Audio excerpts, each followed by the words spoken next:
When you see the same irrational arguments being made over and over, you have to wonder, what is wrong with these people?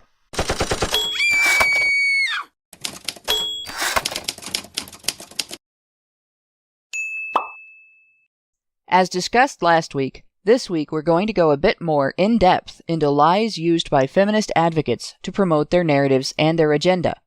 Why is addressing feminist lies so important? It's not just because someone is wrong on the internet, but because of how feminist organizations filter their male-demonizing lies through their grassroots to achieve their goals.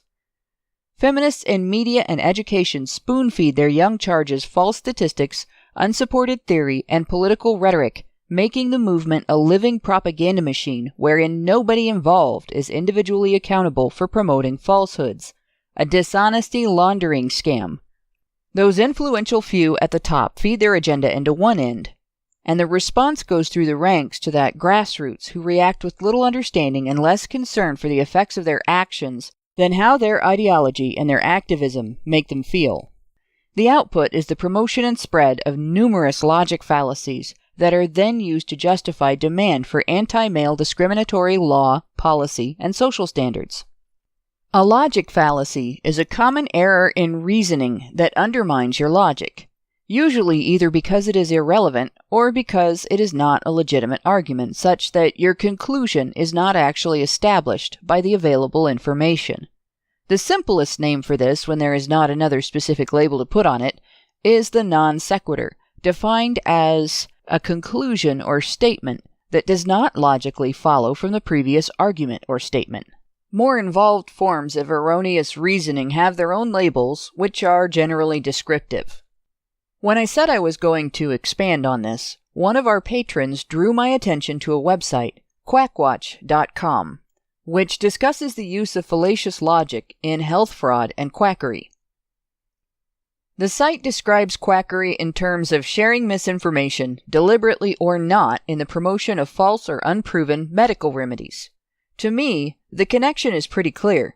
The feminist movement, the grassroots of which is mostly clueless as to the agenda of its leadership, has engaged in a large-scale promotion of false or at least unproven assertions about social and legal issues, and on their basis, demanded equally false or unproven purported remedies. Feminism is human rights issues quackery. In terms of the ideology's character, this strain of dishonesty is a feature, not a bug, as their entire set of standards, beliefs, and principles is based on one of those unproven social claims: patriarchy theory. Feminism's concept of patriarchy is essentially of a system in which men have power that is denied to women. While feminists who write about patriarchy claim that there is no consensus on its definition, that description is a common factor in the various definitions given in academic feminist writing and reference material. When questioned about the validity of this theory, feminists argue a set of arguments in support of it that boil down to 1. Asserting that women's experience of intimate partner and sexual violence proves male domination. 2. Defining existing cooperative gender roles, rights of social organization, the division of labor, and communication as aspects of patriarchy. And 3. Asserting that positions of responsibility, labeled positions of power by feminists, being predominantly filled by men, proves male power. These arguments are all, on their own, non sequitur arguments, in that their conclusion in patriarchy theory does not follow. However, there is a more specific fallacy involved here. The first argument relies on ignoring the dynamics of intimate partner and sexual violence, which is perpetrated by both sexes and experienced by both sexes.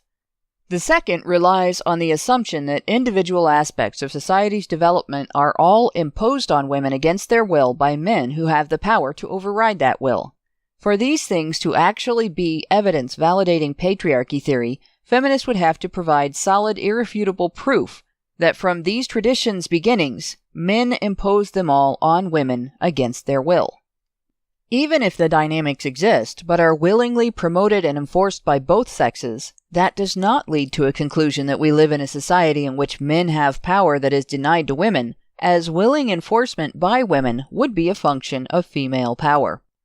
The third argument relies on cherry-picking which types of power to pay attention to in order to maintain the perception of male dominance, acknowledging only power feminists deem property of men to be dominating power, while avoiding acknowledgement of the social influence of women on law and policy.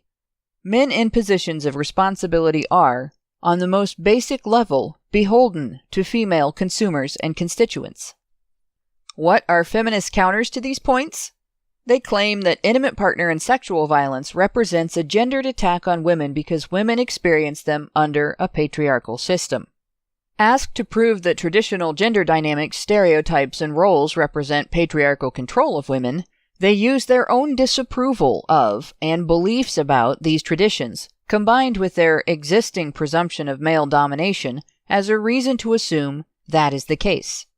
They defend their cherry-picking of what types of power to acknowledge by describing women's social power as if it is tempered by patriarchal oppression.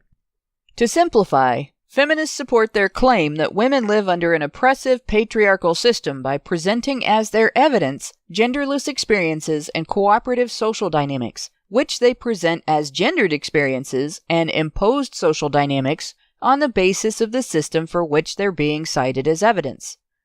Their fallacy is circular reasoning.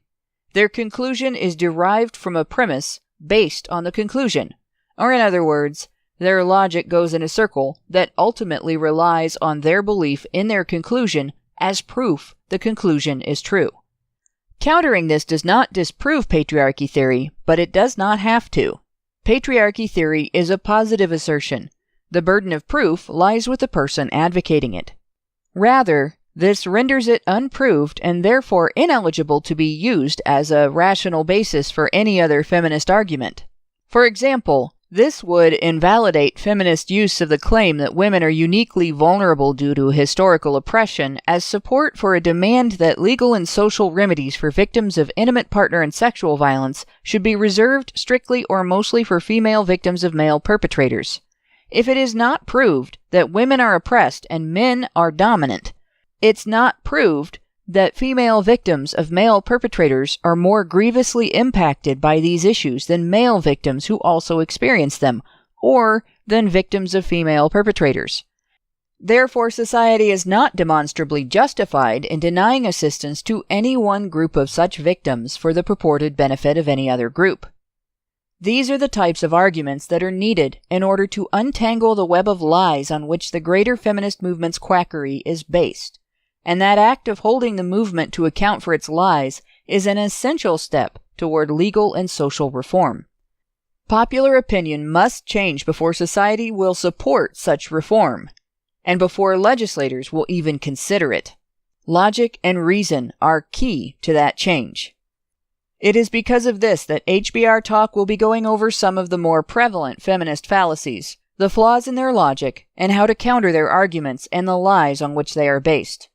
It is time for an end to the quackery.